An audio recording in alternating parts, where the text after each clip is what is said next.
A single man's wit once challenged the will of immortal gods, forever altering the course of Greek mythology. After 10 grueling years of the Trojan War, when brute force had failed the Greeks, Odysseus conceived the ultimate deception: a massive wooden horse, seemingly an offering to the gods. The Trojans, believing victory was theirs, dragged the hollow structure within their impenetrable walls.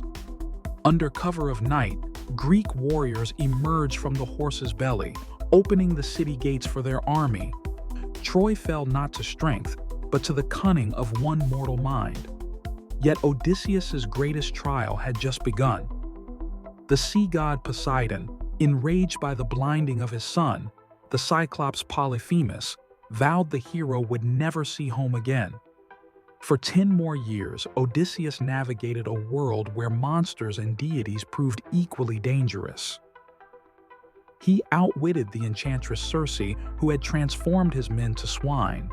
He sailed past the sirens, whose irresistible songs lured sailors to their doom by having himself bound to his ship's mast while his crew's ears were plugged with wax.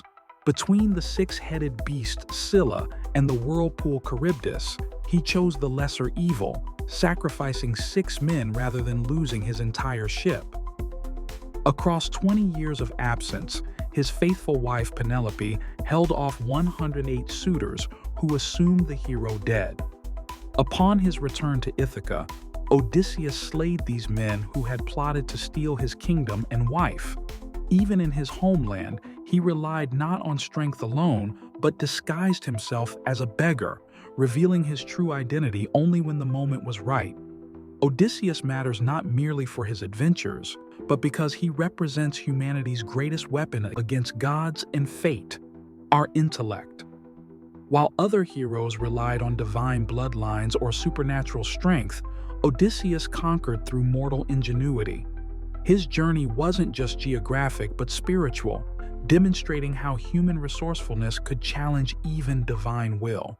In Greek mythology, where gods typically controlled mortal destinies, Odysseus carved his own path through wit rather than worship, establishing a new template for heroism that resonates even today.